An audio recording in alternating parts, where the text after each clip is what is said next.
হয়তোবা কিছুটা অদ্ভুত লাগে, কিন্তু অদ্ভুত লাগলেও এটাই বাস্তব, এটাই সত্য। আজকের সমাজে তোমাকে ভালোভাবে বেঁচে থাকতে হলে ভালো অভিনয় জানতে হবে।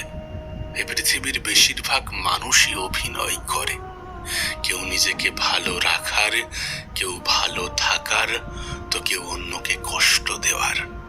আসলে আমরা কোনো মানুষকে বাইরে থেকে দেখে যেমনটা ভাবি তেমনটা কিন্তু নয়। এই পৃথিবীর প্রত্যেকটা মানুষ নিজেকে একটু অন্যভাবে প্রেজেন্ট করার চেষ্টা করে। এই পৃথিবীর প্রত্যেকটা মানুষ অন্যের সামনে নিজেকে খুশি দেখানোর চেষ্টা করে। এই পৃথিবীর প্রত্যেকটা মানুষ তোমার মতোই নিজের দুঃখগুলো আড়াল করে। কিন্তু কি বলতো, তুমি যখন অন্যের সামনে নিজের দুঃখ কষ্টগুলো প্রকাশ করবে, তখন মানুষ হয়তোবা সেটার মজা নেবে।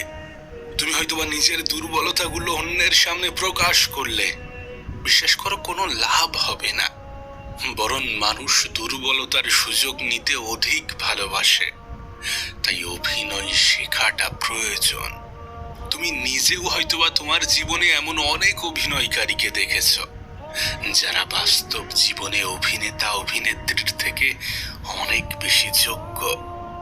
আসলে আমরা এটা না মানলেও কোনো যায় আসে না, কিন্তু আমাদের জীবনে কিছু স্পেশাল মানুষ থাকে, আর সেই স্পেশাল মানুষগুলোই আমাদেরকে স্পেশাল কষ্ট দিয়ে যায়। আমরা আমরা আমরা কারোর অভিনয় দেখে এটা ভুলে যাই যে কারোর থেকে মেসেজ না পাওয়াটাও একটা মেসেজ। আর সেই মেসেজটা হলো তার আর তোমার কোনো প্রয়োজন নেই। এই যে প্রয়োজন শব্দটা বললাম না, এটা আমাদের জীবনের সাথে অতপ্রতভাবে জড়িত একটা শব্দ। আমি একটা কথা প্রায়ই বলি, প্রয়োজন ছাড়া প্রিয়জন হয় না।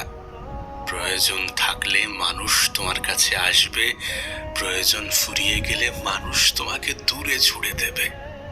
সত্যি বলতে কিছুটা অদ্ভুত লাগলেও এটা বাস্তব, এটা সত্য যে আজকের পৃথিবীতে কিছুটা হলেও ভালোবাসা কেনা যায়, কিছুটা হলেও সম্মান কেনা যায়।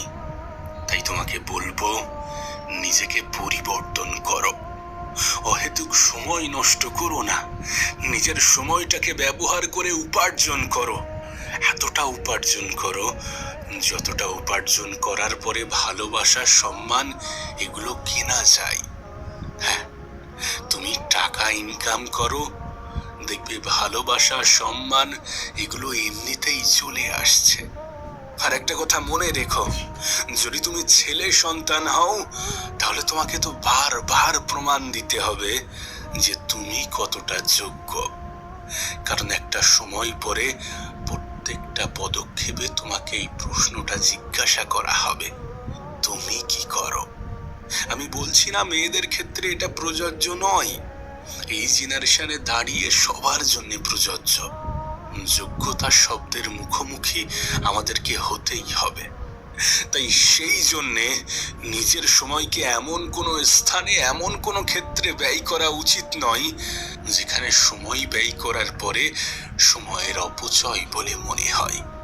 কারণ বিশ্বাস করো, আফসোস এটা খুবই বাজে একটা শব্দ, আফসোস খুবই বাজে একটা জিনিস। আফসোস করে কোনো লাভ হয় না। তাই আফসোস হওয়ার আগেই নিজেকে শুধরে নাও, নিজেকে পরিবর্তন করে নাও। পরিবর্তন তো আমাদেরকে হতেই হবে, পরিবর্তন প্রত্যেকটা মানুষকেই হতে হবে। তবে তুমি যদি সময়ের আগে পরিবর্তন হও, যদি পরিস্থিতি খারাপের আগে পরিবর্তন হও, তাহলে হয়তোবা জীবনটা পাল্টে যাবে, তাহলে হয়তোবা বিষয়টা অন্য জায়গায় গিয়ে দাঁড়াবে। কিন্তু যদি সময়কে পরিবর্তন করতে হয়, যদি পরিস্থিতিকে পরিবর্তন করতে হয়, তাহলে হয়তোবা তখন কিছুই আর নিয়ন্ত্রণে থাকবে না।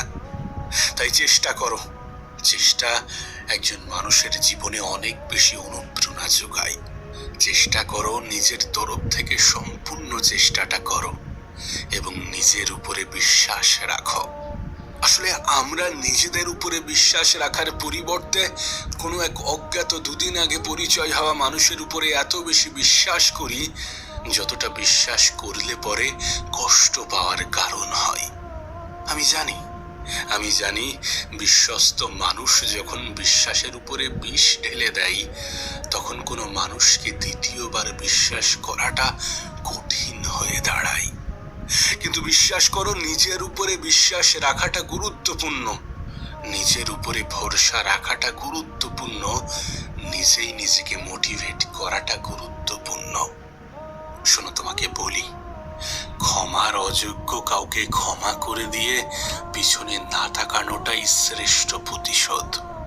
কোনো ব্যক্তি ক্ষমার অযোগ্য, তাকে ক্ষমা করে দাও, কিন্তু দ্বিতীয় কোনো সুযোগ দিও না, দ্বিতীয় কোনো প্রতারণা করার সুযোগ দিও না। সত্যি বলতে এই পৃথিবীটা একটু অন্যরকম, আজকের পৃথিবীটা একটু অন্যরকম। এই পৃথিবীতে মানুষের কাছে অর্থের গুরুত্বটা অনেক বেশি, মানুষের কাছে যোগ্যতার গুরুত্বটা অনেক বেশি। মানুষ আজকাল পোশাক দেখে তার চরিত্র বিচার করে। তাই যদি চাও যে পৃথিবীতে নিজেকে ভালো রাখবো, যদি চাও যে পৃথিবীতে ভালো থাকবো, তাহলে নিজেকে পরিবর্তন করো, উপার্জন করো, চেষ্টা করো উপার্জন করার চেষ্টা করো। মনে রেখো, অর্থ না থাকলে আপন মানুষগুলোও আপন বলে পরিচয় দেয় না। তাই উপার্জন করাটা গুরুত্বপূর্ণ। আবারও বলছি, তাদের জীবনে প্রিয় মানুষের কোনো অভাব হয় না যারা অপরের প্রয়োজনীয় হয়ে উঠতে পারে। আমি দেখেছি কোনো নেতা মন্ত্রীর আত্মীয় স্বজনের কোনো অভাব হয় না, কারণ এরা প্রিয়জন না হলেও প্রয়োজন। তবে কোনো এক মহান ব্যক্তি বলেছিলেন, একটা সময় আসবে যখন জ্ঞানীরা জ্ঞানী হওয়ার জন্য অনুশোচনা করবে আর মূর্খরা মূর্খতার জন্য গর্ব করবে। একটা সময় আসবে যখন দুর্নীতিবাজরা দুর্নীতির জন্য উল্লাস করবে। তিনি হয়তোবা এই সময়টার কথা বলছিলেন। তাই তো তোমাকে বলি, আজকের পৃথিবীটা একটু অন্যরকম, এই পৃথিবীর মানুষগুলো একটু অন্যরকম। তবে তোমার কাছে একটা অনুরোধ করব, আজকের দিনে দাঁড়িয়ে সেই মানুষটাকে একটু ভালো রাখার চেষ্টা করো যাকে তুমি রোজ আয়নায় দেখো।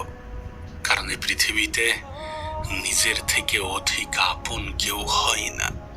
তুমি দেখবে এখানে কেউ তোমাকে উপরে ওঠানোর জন্য বসে নেই, কিন্তু নিচে নামানোর জন্য অনেকেই তৈরি আছে।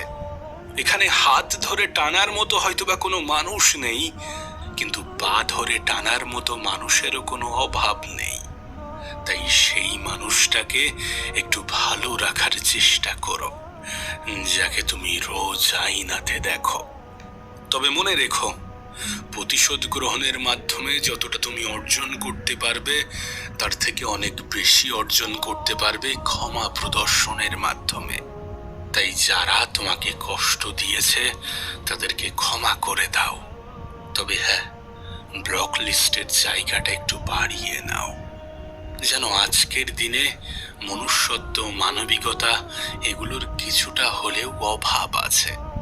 আসলে কি বলতো, ব্যস্ততার মাঝে মানুষ যেটা হারিয়ে ফেলে সেটি হলো সময়, ক্লান্ত হলে যেটা হারিয়ে ফেলে সেটা শক্তি, আর স্বার্থের মধ্যে যেটি হারিয়ে ফেলে সেটি মনুষ্যত্ব। তাই তোমার কাছে একটা অনুরোধ করব,